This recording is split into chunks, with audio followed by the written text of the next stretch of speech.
Coucou, alors aujourd'hui je te propose de te montrer comment faire pour dessiner une taille supplémentaire ou deux sur ton patron. Donc ça peut être une taille supérieure ou une taille inférieure, la méthode est la même, c'est juste qu'on augmentera d'un côté pour agrandir le patron, ou alors on fera la modification d'un autre côté pour réduire le patron, pour faire une taille en dessous.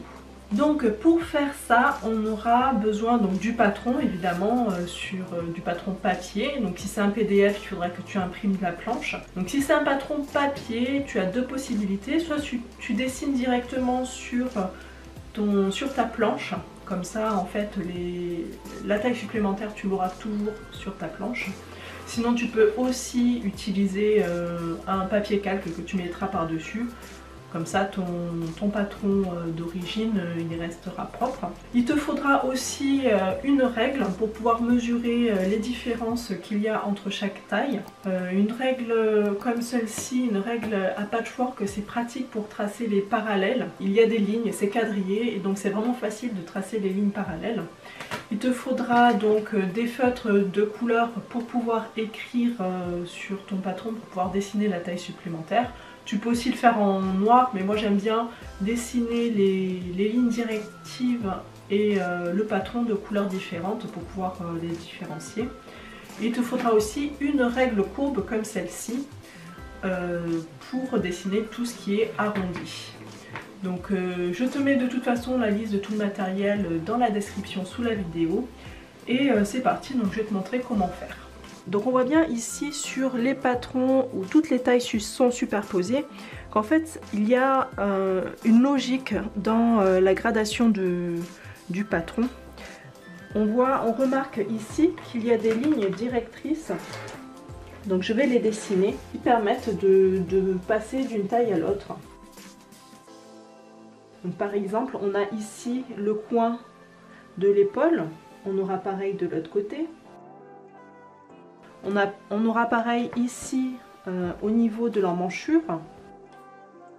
Donc toutes ces lignes, je vais les prolonger et ça va m'aider à créer la taille supplémentaire, la taille que je veux au-dessus ou en dessous. Ici le coin en bas.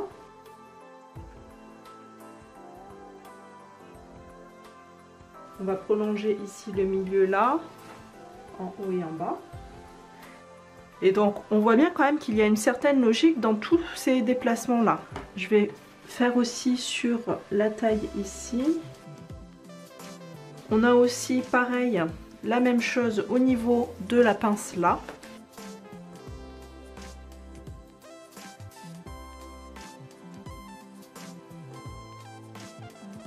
Donc ici j'ai deux angles, donc si on veut faire une augmentation de taille, on va suivre ce schéma là. Si on veut faire une réduction, on ira dans l'autre sens, hein. Donc il faut vraiment suivre la logique du patron. Et voilà, donc on va faire plusieurs lignes comme ça. Là je vais faire ici pour l'emmanchure.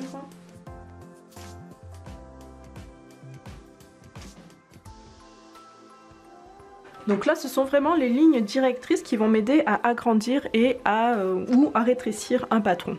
Donc moi, je vais faire l'exemple sur agrandir, mais on fera exactement la même chose pour rétrécir, mais de l'autre côté en fait. Donc moi, par exemple, je voudrais créer une taille 18 sur ce patron. Donc pour agrandir ici, je vais commencer par agrandir par le haut.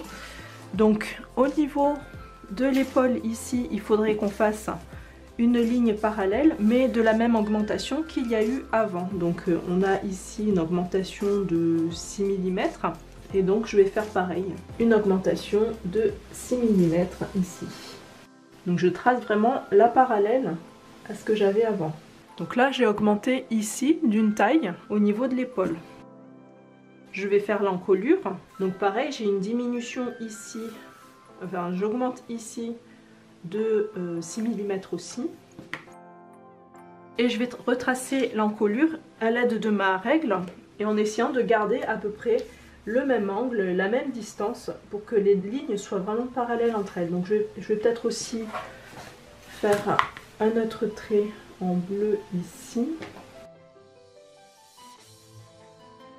Puisque là, on n'a pas du tout le même agrandissement ici et là. Donc ici, on a simplement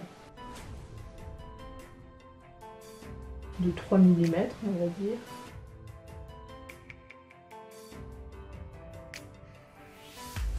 Et ici, on va venir faire notre courbe là.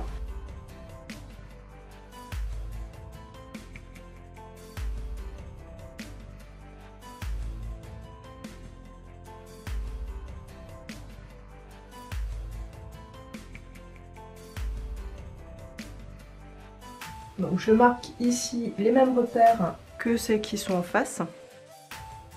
Et je vais continuer comme ça en fait tout autour de mon patron.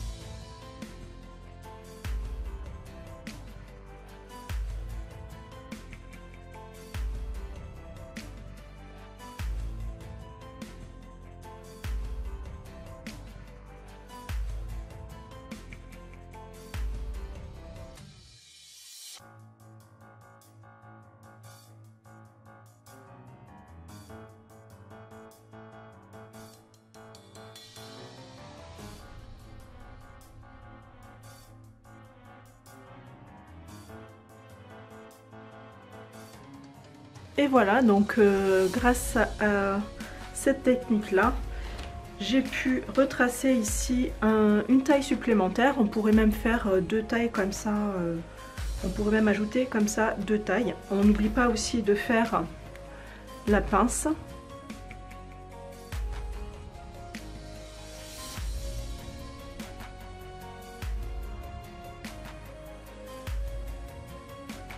Voilà, donc ça, il faut le faire bien sûr sur toutes les pièces du patron. Il faut vraiment pas en oublier parce que sinon tu vas avoir des problèmes de raccord, des problèmes de taille, des pièces qui ne vont pas bien aller ensemble. Donc là, je t'ai montré simplement sur le dos du patron, mais il faut le faire sur le devant, il faut le faire sur les manches, il faut le faire sur les cols, il faut le faire partout. Si c'est un patron de pantalon, c'est pareil, il faut vraiment le faire sur toutes les pièces, il ne faut pas du tout en oublier. Bon, quelquefois les poches ont toutes la même profondeur, mais dans ce cas-là, tu le vois par rapport aux lignes en fait directives. Si tu n'as qu'une seule taille, dans ce cas-là, il n'y a qu'une seule taille. Mais voilà, attention à bien faire ces modifications-là, à faire cette gradation-là sur toutes les tailles. Et ça fonctionne de la même manière, que ce soit sur un haut, que ce soit sur un pantalon, que ce soit sur une robe. C'est vraiment tout le temps la même chose. Tu verras en observant le patron, tu verras qu'il y a ces lignes. Et c'est grâce à ces lignes qu'en fait on peut grader le patron en différentes tailles. Voilà, donc j'espère que cette vidéo t'a plu. N'hésite pas à mettre un petit pouce bleu si c'est le cas. Et je te donne rendez-vous la semaine prochaine pour un nouveau tuto couture. A bientôt!